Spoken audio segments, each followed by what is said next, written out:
All right, I think we've got quite a lot of good news to talk about, and look forward to sharing that with you and then taking questions from the audience. Yeah, I'm just really proud of the Tesla team for accomplishing so much against incredible headwinds. And I'd just like to express a note of appreciation for all of our customers who bought our cars. Thank you for buying our product. We're doing everything we can to make it as good as possible, as fast as possible. I think this is going to sound maybe a little cheesy, but at Tesla we build our cars with love. Like, we really care. I think at a lot of other companies, they're built by like the marketing department and the finance department, and there's no soul, you know.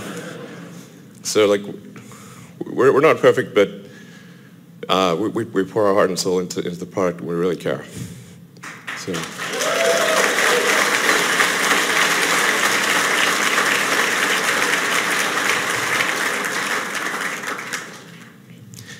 And the dedication of the Tesla team has been incredible. And people they've really been working incredibly hard to make the car. It's very difficult to become a mass manufacturing car company. No one has succeeded in doing this in a very long time in the United States, and even the ones that have, only Ford's the only one that hasn't gone bankrupt. So it's super difficult. So, in fact, yeah, in the history of the American auto industry, it's always worth bearing in mind that only two have not gone bankrupt, and that's Ford and Tesla. So it's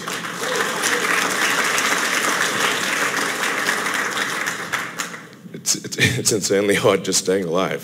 So I just want to be clear, it's really difficult. We've had people at Tesla who've sort of worked like 60 days straight, and we had like basically forced them to go home. Like, you got to go home, man. You're gonna keel over, and then snuck back in to work. You're like, damn it, we said go home. But the net result is, despite a lot of difficulties, all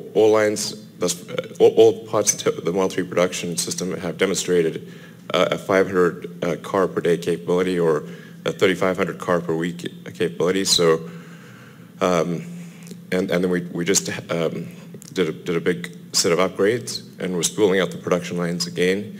And I think it's quite likely that we will achieve a 5,000 car week by the end of this month. It's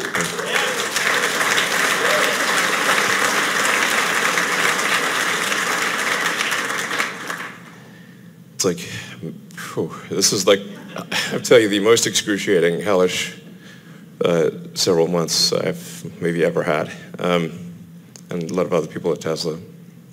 But I think we're getting there. We're doing well on market share. The blue line is the Tesla Model 3. We just became, in May, the best-selling mid-size premium sedan in the United States of any kind.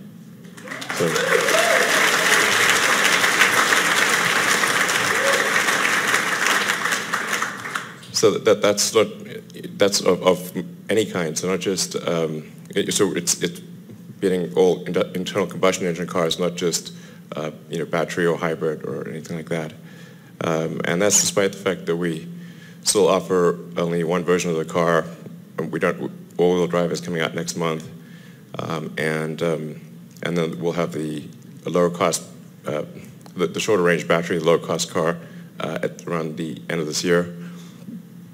Is when we're expecting to do it. So we also made huge progress in the reliability of the car. So in the beginning it was a bit bumpy, and now as deliveries have risen, the quality and reliability of the car has improved dramatically. So it's improved by a factor of maybe 4 or 5 since start of production, and we're working on making that even better. Employee safety is a big deal for us. It's always tougher to achieve safety when you're building a new manufacturing line.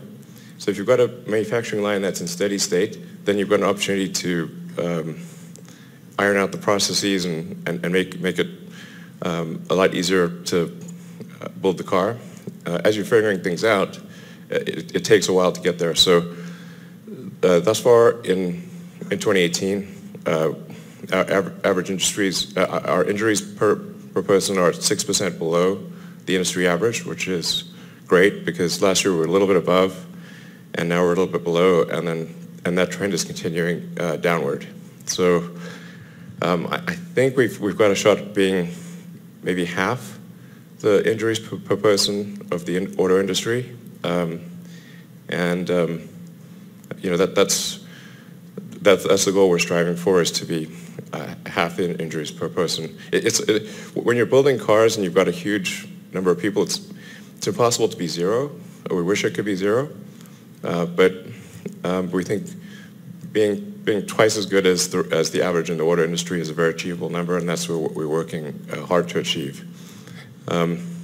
It's worth noting that when the injuries, the vast majority of the injuries are repetitive stress injuries, so like back strain or wrist strain, but by far the most common thing. So, and the way to address that is with better tooling and fixtures, and rotating people through different roles, so they're not always doing the same action. And it's also boring to do the same action over and over again. So, we're making good progress on that, and it's also worth noting even our current injury rate is half that of what it was when Toyota and GM were operating the plant. So that is often lost in a lot of the media articles. So if we achieve our goal, we'll be a quarter of the injuries of when it was NUMMI. So this is I really want to emphasize, this is a super important thing to me, because we obviously owe a great debt to the people who are building the car. I really care about this issue. So.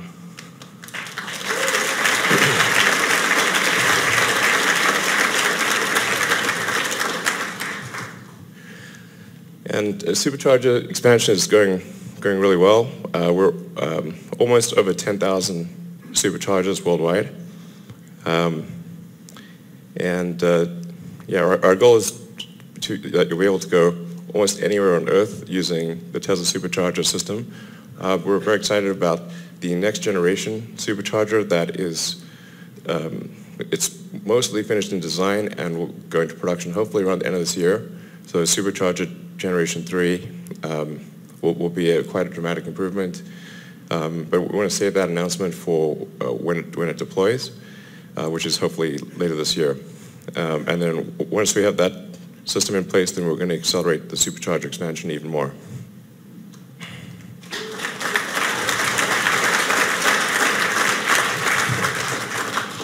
So we've managed to do now a gigawatt hour of energy storage deployment worldwide. This is all the way through from the reign of Ramses II of Egypt through today, which is a very impressive period of time.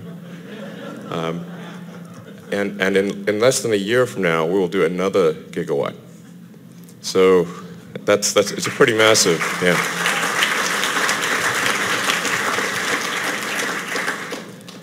So the rate of stationary storage deployment is going to grow exponentially. I mean, it's really, I think for many years to come, each incremental year will be about as much as all of the preceding years, which is a crazy growth rate.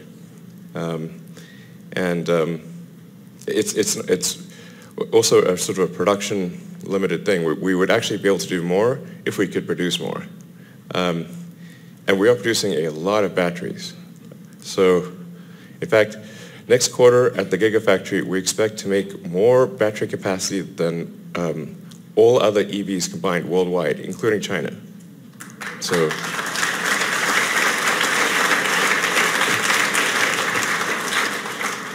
I mean, this is a really crazy amount of batteries. This one factory will make more than all the other factories on Earth. I think really deserving that the Gigafactory sort of title.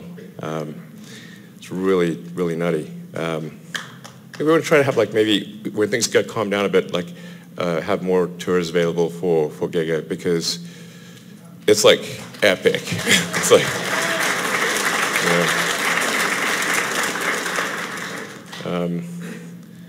yeah, it's like at least 2 hours to just walk through all of the parts of Giga at this point. Just to walk through everything takes 2 hours. Like if you don't pause a lot, it's like good exercise. So that's, yeah, pretty wild. We have our first, we actually have a bunch of non-Tesla employee Solar Roof customers. And the response has been very positive.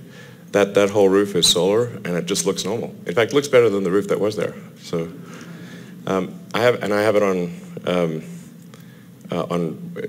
on a house that I bought, the little house across the road that used to be owned by Gene Wilder. It's sort of like a Willy Wonka house, and I was like trying to figure out how to have that go solar without kind of ruining the Gene Wilder aesthetic, which is I really like actually. So, but I was able to put these on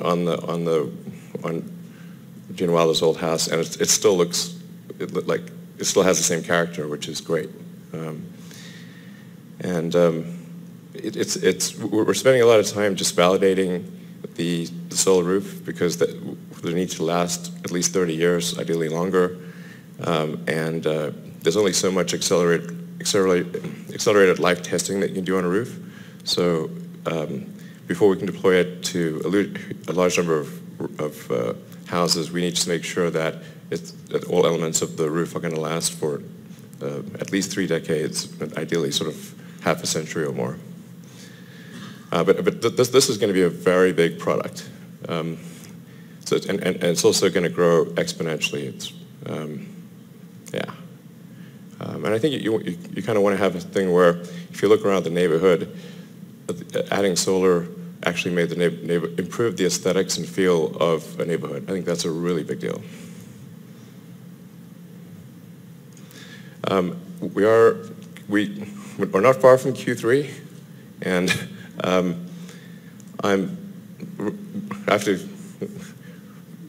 CFO and general counsel you have to watch what words you use in these situations. But I think it's really looking like we are going to have positive GAAP net income next quarter, and as well as positive cash flow in Q3 and Q4. And we, as I've said before, do not expect to need to raise any incremental debt or equity.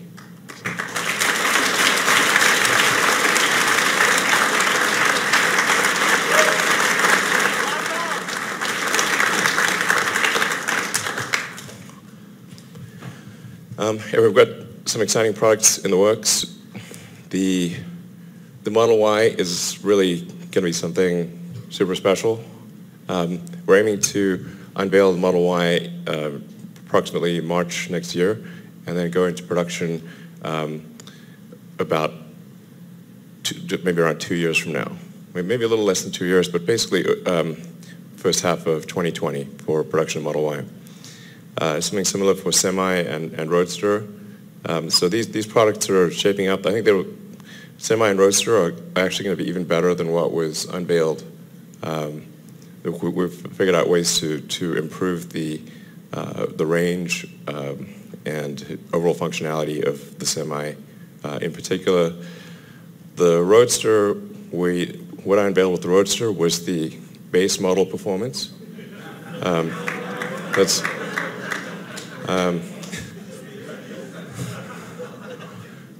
It's going to have a SpaceX option package.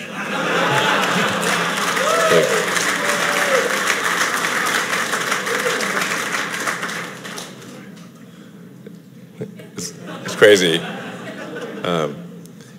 And I think that it's important for us to show with the Roadster that an electric vehicle can outperform a gasoline car in every way. So that, because gasoline cars still have sort of a halo effect, And I think if we can show an electric car can outperform a gasoline car in every way, then we sort of get rid of that halo effect of gasoline cars. And I think that's quite a powerful thing perceptually for the general public.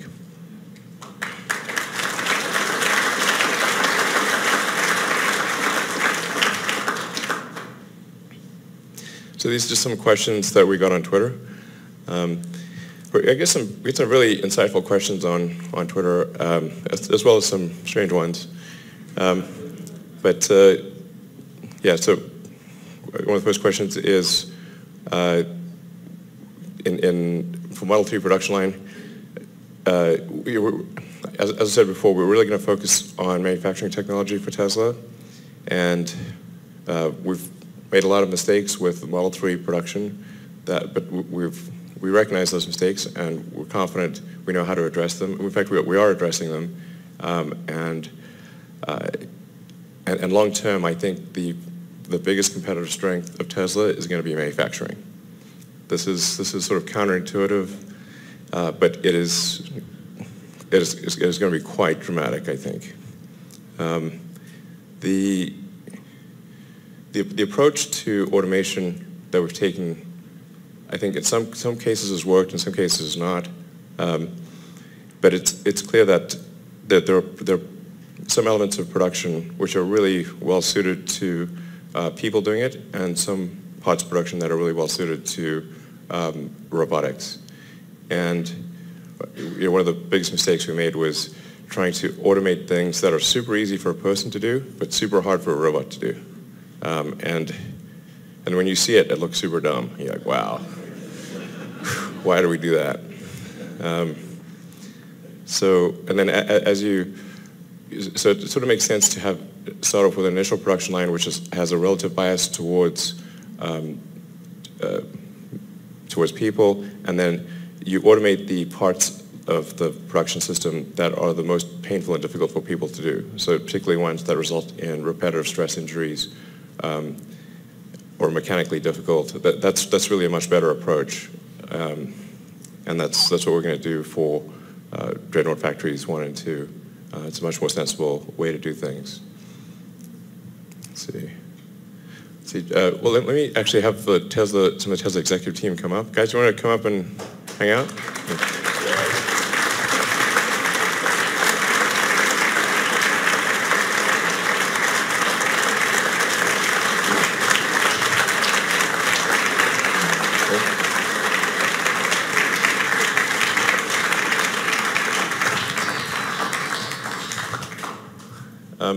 So JB, do you want to talk about the battery cost stuff?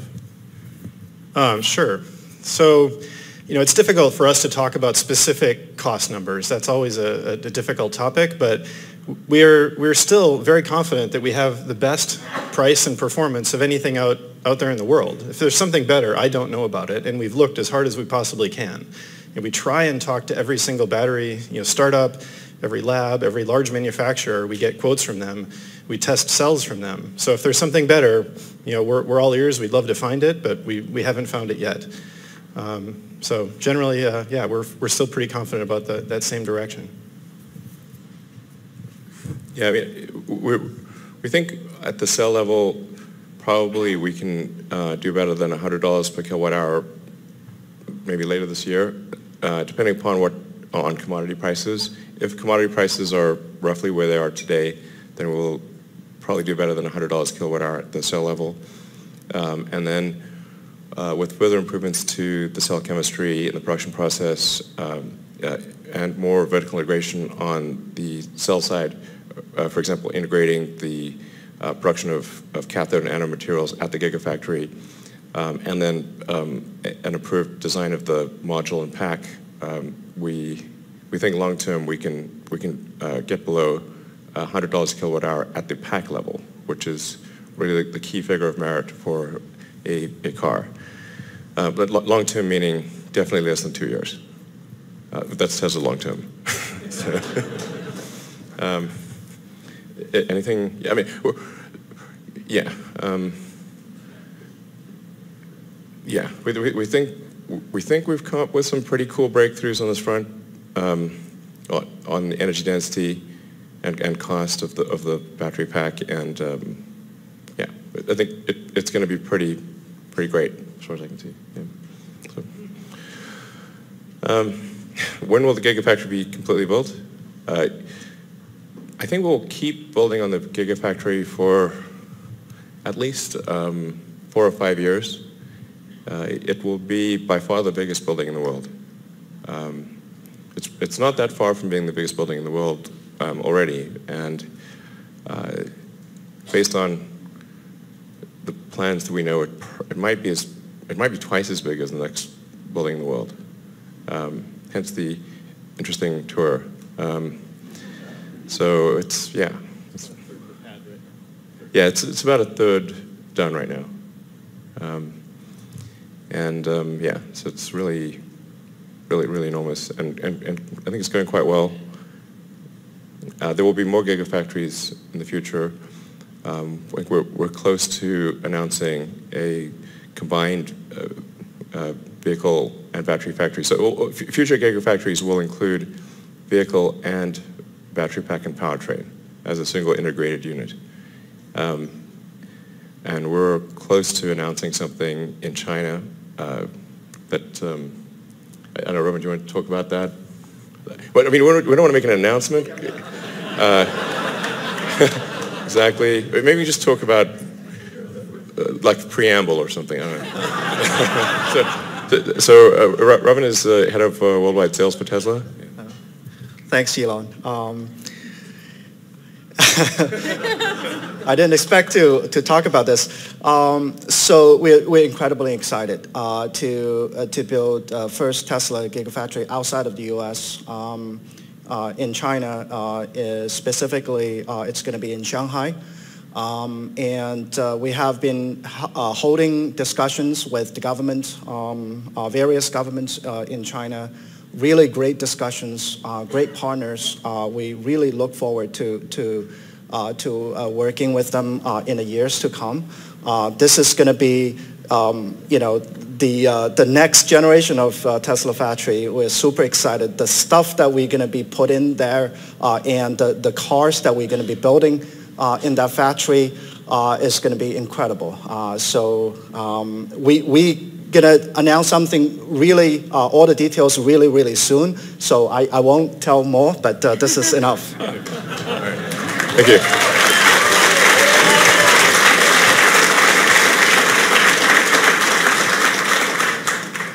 Particularly as we try to make cars more and more affordable, it's going to be important to localize production to at least the continent level. And so having a Gigafactory and vehicle factory in North America, one in China, and then one in Europe will be, that's sort of those are the obvious 3 places for vehicle and battery gigafactories. So probably, if things go according to plan, we'll probably be announcing details of the China Gigafactory as soon as next month. And then Europe Gigafactory maybe end of this year, kind of depending on how we need to figure out where to put it exactly. So, but probably towards the end of this year for the Europe Gigafactory. And ultimately we expect probably there's 10 or 12 worldwide. So, there's some questions on the Tesla Semi. We are going to do another revision of the Tesla Semi design because we've learned a lot, and we think we can actually make it even better than what was unveiled, and really have a range that is way beyond what people think, or most people in the industry think is possible. And we want to. It's definitely going to be a Semi that works in Europe and in North America and China and the rest of the world. You already kind of answered that. Yeah, one major factory in the works, and then another one in the works later this year. Yeah, do you want to talk about cells? Yeah, we've talked about this a few times, but Tesla will absolutely recycle, and we do recycle all of our spent cells, modules, and battery packs. So, the discussion about, this waste is sort of ending up in landfills is not correct. we would not do that. These are valuable materials. In addition to, it's just the right thing to do. So we have current partner companies on every major continent where we have cars operating that we work with to do this today.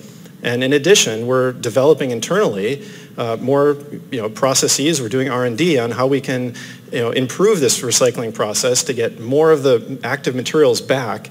And ultimately, what we want is a closed loop right at the gigafactories that reuses the same recycled materials. This isn't impossible. We see a pathway to do it, but that's where we're headed with this. And today, we're on the way to do that. It's definitely something that will be a huge benefit in the long term to cost, as we're able to reprocess more materials instead of actually having to mine new materials.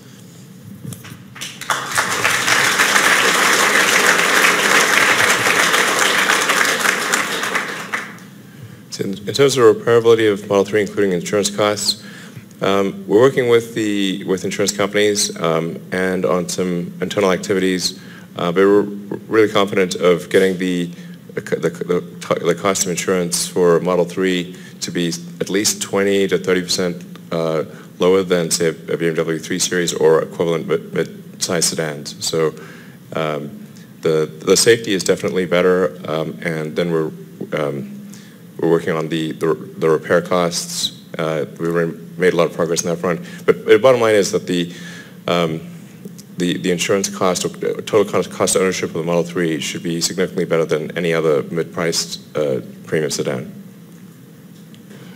So,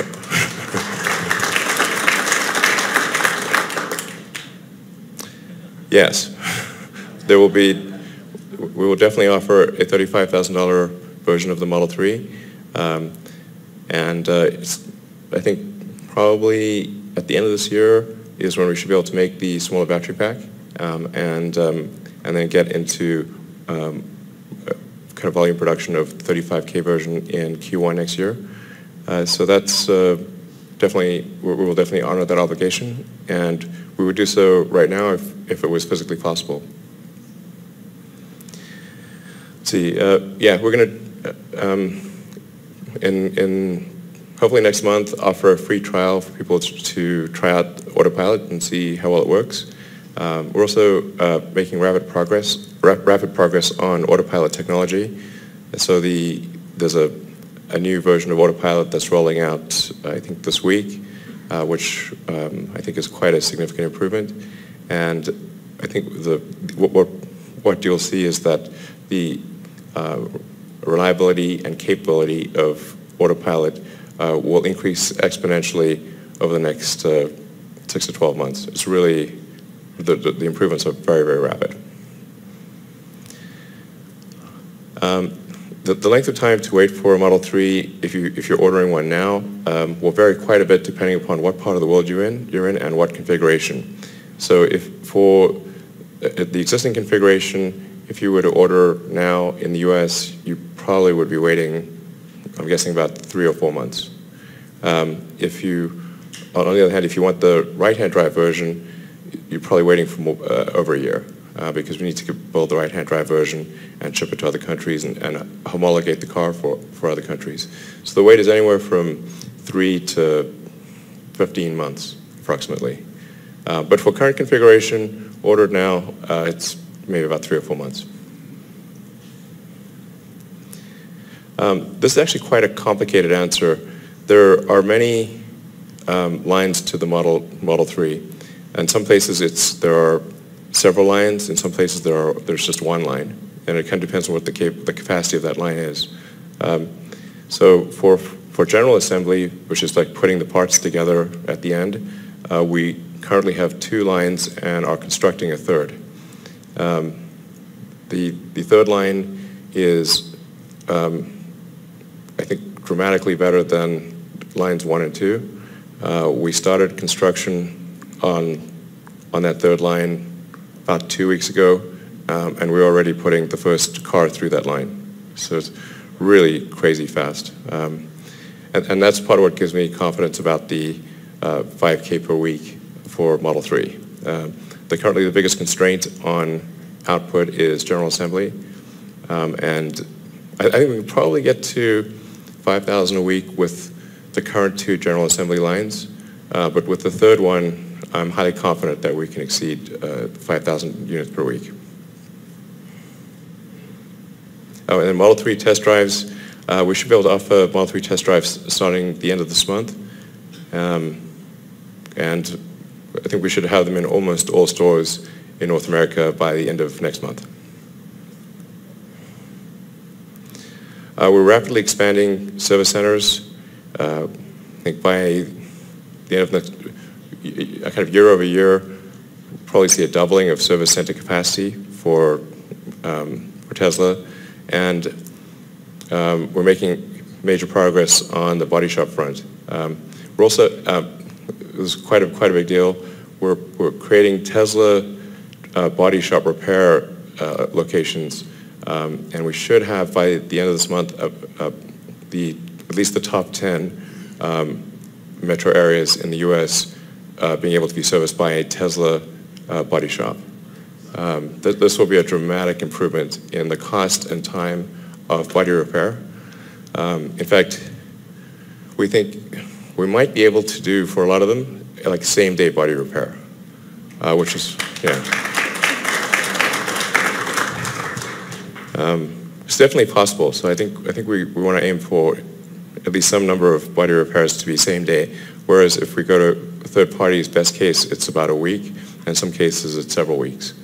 So this is pretty exciting, actually.